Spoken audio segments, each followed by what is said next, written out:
Oke, halo lagi semuanya. Selamat datang kembali di penelusuran mendalam kita ya. Hari ini kita mau coba bongkar nih masa-masa paling awal dari salah satu raksasa dunia kripto sekarang, Ethereum. Kita lihat gimana sih ide besar ini lahir. Betul. Sumber utama kita kali ini, buku The Cryptopians, karya Laura Shin. Fokus kita di bab pertamanya aja dulu. Jadi kita telusuri jejak Vitalik Buterin, mulai dari kelahirannya di tahun 94, sampai momen penting banget di awal 2014, waktu Ethereum pertama kali ya diumumkan ke publik. Iya, benar sekali. Jadi misi kita nih mau gali akar Ethereum. Gimana ceritanya seorang anak yang, wah, jenius banget ya, sampai pernah bikin ensiklopedia kelinci super detail di Excel, Iya, itu unik banget. akhirnya bisa mencetuskan ide platform yang mengubah lanskap digital gitu. Kita bakal ikuti perjalanan Vitalik, terus percikan-percikan awal idenya gimana. Ini bukan cuma soal teknologi loh, tapi juga tentang orang-orang di baliknya, motivasi mereka, sama ya dinamika awal yang ngebentuk Ethereum itu sendiri. Oke deh, mari kita mulai. Mungkin langsung aja ke fakta yang, ya ampun, selalu bikin orang senyum tapi juga kagum. Sebelum ada Ethereum, ada ensiklopedia kelinci. Nah, itu dia. Dibuat Vitalik pas umur 7 tahun, pakai Excel. Dan ini bukan catatan biasa gitu aja loh. Ada data berat kelinci 614,3 ton di tahun 2000, minumannya dari kapal di blender, ada sistem kartu kredit kelinci, bahkan cara kelinci melintasi galaksi. Apa nih yang bisa kita baca dari sini? Ini bukan sekedar cerita lucu masa kecil aja sih menurut saya. Ensiklopedia kelinci itu, ya, dengan segala kerumitan aturan sama sistem ekonominya, kayaknya itu jadi semacam, apa ya, prototipe awal cara dia mikir gitu. Dia bangun dunia sendiri dengan aturan mainnya di Excel. Kemampuan mikir sistematis, terus world building dari nol. Nah, ini kayaknya jadi fondasi mental pas dia nanti ngerancang sesuatu yang super kompleks kayak Ethereum. Udah biasa dia bikin sistem. Menarik banget interpretasinya. Oke, coba kita mundur sedikit ya ke kelahirannya di 1994, Kolomna, Rusia. Orang tuanya kan mahasiswa ilmu komputer, jadi bakatnya emang kelihatan dari dini banget ya. Kelihatan banget. Usia 3-4 tahun udah hafal perkalian, terus usia 5 tahun udah asik ngaliin angka 3 digit di ruang tunggu dokter. Gila sih. Betul. Dan cintanya sama ke komputer juga sama dininya. Dikasih komputer sama ayahnya Dmitri pas umur 4, wah langsung tenggelam dia. Terutama ya sama Excel tadi. Iya. Ensiklopedia kelinci itu jadi puncak proyek masa kecilnya lah. Detailnya itu loh kadang bikin geleng-geleng kepala. Gimana kelinci cari duit, suhu ideal hidupnya, bahkan ada fisika di balik perjalanan antar bintang versi kelinci. Ini nunjukin kombinasi yang agak langka ya, antara imajinasi liar sama pemikiran logis yang, wah, sangat terstruktur. Terus umur 6 tahun dia pindah nih ke Toronto, Kanada. Ikut ayahnya ya setelah orang tuanya cerai. Awalnya katanya masa adaptasi yang agak sulit, kesepian gitu. Iya, namanya juga anak-anak pindah negara ya. Tapi kemudian dia nemuin tempatnya di Abelard School. Ini sekolah khusus anak berbakat kan. Di sana dia ketemu temen yang sefrekuensi, belajar Linux, bahkan ikut seminar Tony Robbins yang bikin dia jadi tertarik soal kesehatan dan jadi peskatarian. Gimana periode ini ngebentuk dia? Nah, periode Abelard ini penting banget. Bukan cuma buat akademisnya, tapi juga buat perkembangan sosialnya. Meski ya tetap aja dikenal agak canggung gitu, tapi di sana dia mulai belajar interaksi, komunikasi lebih baik. Abis dari Abelard, baru dia masuk ke Universitas Waterloo, salah satu kiblat ilmu komputer lah di Kanada. Nah, ini dia nih titik beloknya ya kayaknya. Sambil kuliah di Waterloo, sekitar akhir musim dingin 2011, Vitalik benar-benar nyemplung ke dunia Bitcoin. Aktif banget di forum Bitcoin Talk, dia secara spesifik nyari kerjaan yang bayarannya pakai Bitcoin. Betul, dia sengaja cari itu. Pekerjaan pertamanya. Nulis artikel buat situs Bitcoin Weekly. Bayarannya cuma 5 BTC per artikel. Gila, kalau dipikir nilainya waktu itu cuma sekitar $4. Sulit dipercaya kalau lihat harga Bitcoin sekarang ya.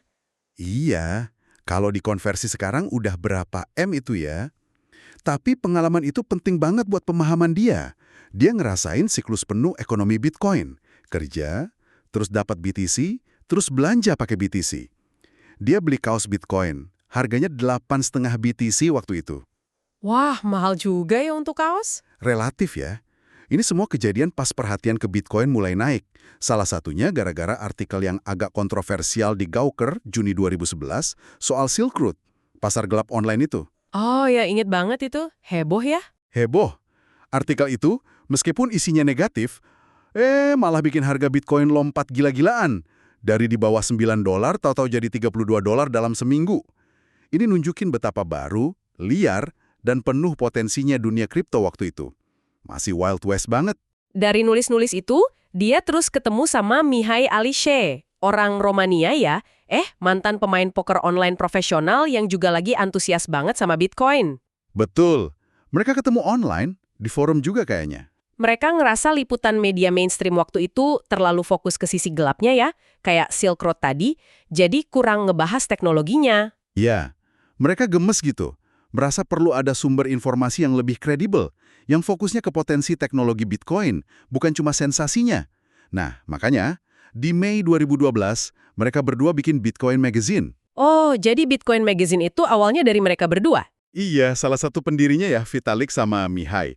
Vitalik, meskipun masih muda banget, cepet dikenal karena tulisannya yang jernih. Dia tuh bisa jelasin konsep kayak blockchain atau miner dengan cara yang gampang dicerna orang awam. Itu skill langka loh. Banget. Nah, seiring waktu, ditambah kerja lepas lain dan tentunya kenaikan harga Bitcoin yang gila-gilaan dari sekitar $6,5 pertengahan 2012, terus sempat nyentuh $100 sampai $266 di April 2013, Vitalik berhasil ngumpulin ya sekitar $10.000 dalam bentuk Bitcoin. Lumayan banyak kan buat mahasiswa waktu itu? Lumayan banget. Sempat ada cerita dia hampir magang di Ripple ya. Perusahaan kripto lain yang didirikan Jet McCaleb itu. Katanya Ripple udah setuju tapi batal gara-gara masalah visa AS. Jangan-jangan ini malah jadi, berkah terselubung yang ngarahin dia ke Ethereum. Bisa jadi banget. Karena sekitar pertengahan 2013, Vitalik mulai ngerasa Bitcoin itu hebat, tapi kok terbatas ya? Dia pernah ngegambarin Bitcoin itu kayak kalkulator canggih. Bisa beberapa fungsi spesifik, tapi ya itu-itu aja. Oke. Sementara itu, mulai muncul proyek-proyek lain yang nyoba jadi semacam pisau Swiss Army gitu. Nambahin fitur di atas Bitcoin, atau bikin blockchain baru. Tapi Vitalik mikirnya lebih jauh lagi. Bukan sekedar alat multifungsi, tapi sebuah platform dasar. Kayak smartphone lah. Sebuah fondasi di mana siapapun bisa bangun aplikasi apapun di atasnya, secara terdesentralisasi. Wah, ini dia momen pentingnya. Dia sempat usulin ide platform fleksibel ini ke Mastercoin ya, salah satu proyek pisau Swiss Army itu, tapi ditolak. Justru penolakan ini yang mungkin dorong dia bikin sendiri. Kemungkinan besar begitu. Rasa frustrasinya itu jadi pemicu. Momen ahanya konon datang pas dia lagi jalan-jalan di Presidio, taman di San Francisco. Di sana dia kayak nemu gitu solusi teknis buat platform universal impiannya itu. Wow. Betul. Nah, setelah konsep teknisnya mulai kebentuk, baru muncul nama Ethereum.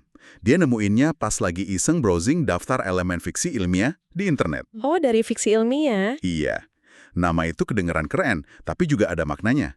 Ngerujuk ke konsep ether di fisika abad ke-19, medium nggak kelihatan yang dianggap ngisi alam semesta buat nganderin cahaya.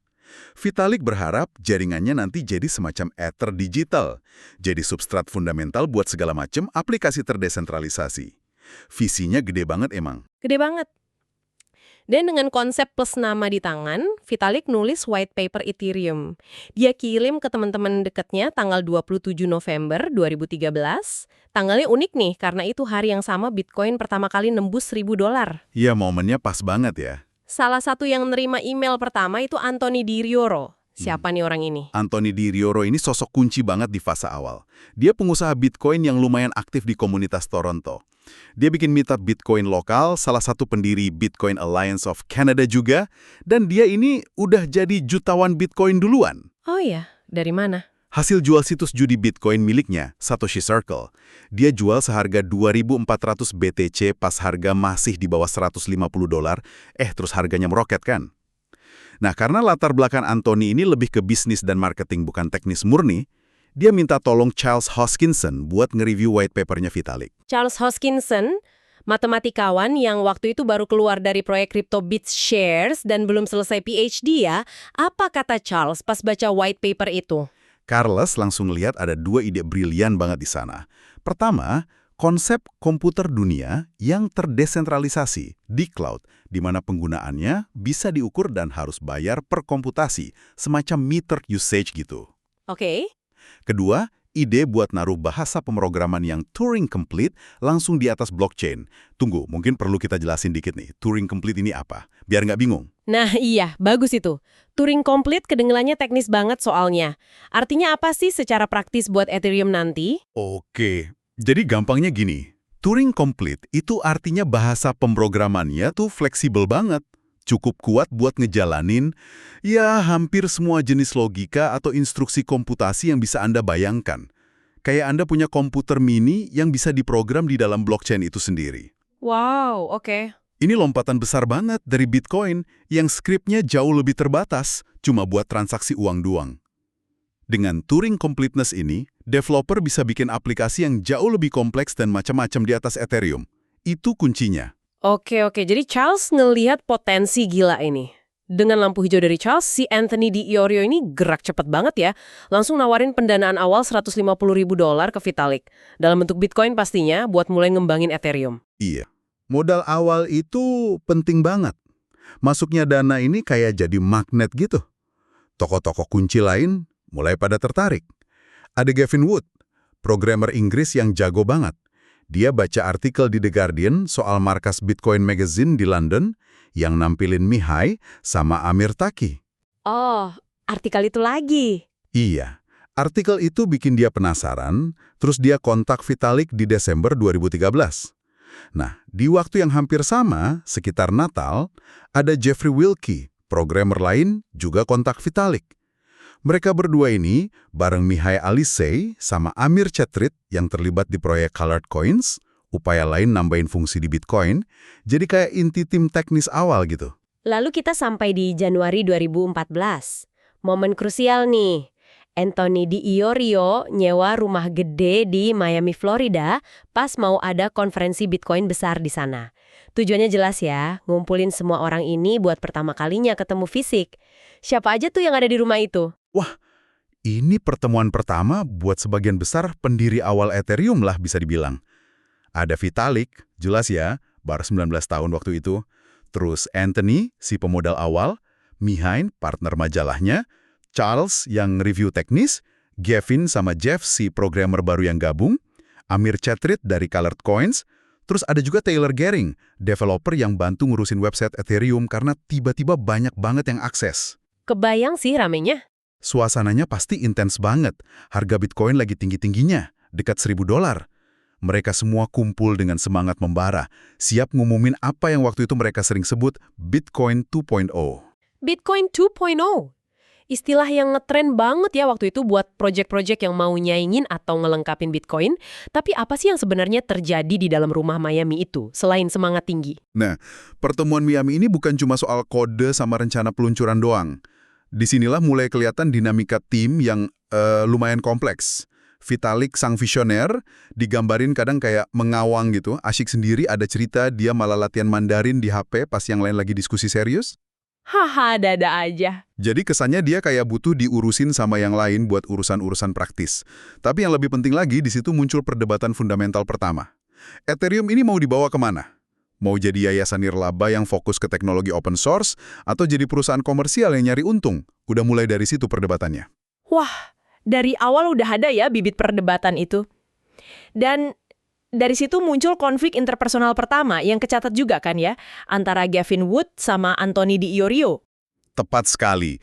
Gavin Wood yang ngerasa kontribusi teknisnya tuh vital banget, dia bahkan dikutip bilang, saya yang bangun Ethereum. Ngerasa dia berhak dapat status co-founder setara sama yang lain. Tapi Anthony nolak. Kenapa ditolak? Alasannya Anthony, Gavin dianggap gabung belakangan dan cuma fokus ke coding aja, nggak ikut ngebentuk struktur organisasi awal atau terlibat di pendanaan. Gavin jelas nggak terima dong. Ini bukan sekedar soal jabatan ya, tapi ini cikal bakal perdebatan sengit soal nilai kontribusi teknis versus kontribusi bisnis atau organisasi dalam proyek segede ini. Udah kelihatan tuh, pertanda awal bakal ada drama di masa depan. Jadi rumah di Miami itu isinya ide brilian, semangat tinggi, tapi juga ya itu tadi bibit-bibit konflik. Puncak dari periode ini semua kan presentasi Vitalik di konferensi BTC Miami tanggal 26 Januari 2014. Gimana tuh momennya? Momen yang sangat menentukan. Slot waktunya sebenarnya kurang ideal pagi-pagi gitu. Abis malam sebelumnya pasti banyak pesta kan di konferensi. Vitalik juga kelihatan gugup banget, ngomongnya agak terbata-bata gitu. Tapi isi presentasinya luar biasa. Ruangan penuh sesak. Perkiraannya ada 600 orang lebih di sana. Wow, banyak banget. Apa sih pesan utama yang dia sampaikan sampai bisa bikin orang sebanyak itu terpukau? Padahal dia gugup. Pesannya tuh kuat banget. Ethereum tuh bukan sekedar Bitcoin versi lain. Ini sesuatu yang jauh lebih fundamental. Dia pakai analogi satu bata Lego. Sebuah platform dasar yang bisa dipakai buat bangun hampir apa saja, secara terdesentralisasi. Visi ini benar-benar baru dan ngeklik banget sama komunitas kripto yang waktu itu lagi mulai nyari the next big thing setelah Bitcoin. Masuk akal. Hasilnya, langsung dapat standing ovation, abis presentasi, Vitalik langsung dikerubungin orang, semua penasaran, pengen terlibat. Disitulah Ethereum resmi lahir di mata publik. Minat langsung meledak, fondasinya udah diletakkan. Luar biasa sih perjalanannya. Jadi kita udah telusuri ya dari seorang anak jenius di Rusia dengan ensiklopedia kelincinya, jadi penulis Bitcoin yang dibayar $4 per artikel, sampai akhirnya berdiri, mungkin agak gemeteran, tapi memukau. Di panggung Miami, ngenalin Ethereum. Perjalanan sampai awal 2014 ini benar-benar fundamental banget. Sangat. Periode 1994 sampai Januari 2014 ini benar-benar meletakkan dasar-dasar Ethereum. Kita lihat gimana ide revolusioner itu muncul dari pengamatan kritis terhadap teknologi sebelumnya, yaitu Bitcoin. Kita lihat gimana individu-individu kunci dengan latar belakang yang macam-macam banget, ada teknis, bisnis, bahkan mantan pemain poker bisa nyatu gara-gara satu visi bersama. Dan yang krusial, kita lihat gimana dinamika personal dan perdebatan filosofis, kayak nirlaba versus komersial, siapa aja pendirinya, itu udah ada sejak hari pertama banget. Ini negasin lagi sih kalau cerita Ethereum, ya kayak banyak inovasi gede lainnya, itu bukan cuma soal baris kode doang. Ini cerita tentang manusia, idealisme mereka, ambisi mereka, dan ya mungkin juga sedikit ego dan potensi konflik yang mulai kelihatan di Miami itu. Nah, ini bawa kita ke sebuah pemikiran nih mungkin buat Anda bawa pulang ya. Ngelihat pemeran awal yang begitu beragam di Miami tadi, ada si jenius yang mungkin perlu diurusin, ada pebisnis yang gercep, ada programmer brilian yang mungkin ngerasa paling berjasa, ditambah lagi potensi konflik yang udah kelihatan jelas kayak antara Gavin sama Anthony. Terus perdebatan soal jadi yayasan atau perusahaan, pertanda-pertanda awal apa aja nih dari pertemuan Miami itu yang menurut Anda paling kuat ngasih sinyal soal jalan terjal, perpecahan, dan keputusan sulit yang bakal mewarnai sejarah Ethereum selanjutnya. Mungkin ini bisa jadi bahan renungan menarik ya, sambil nunggu kesempatan kita gali lebih dalam lagi nanti. Oke, terima kasih banyak sudah menyimak penelusuran mendalam kita kali ini. Sampai jumpa di kesempatan berikutnya ya.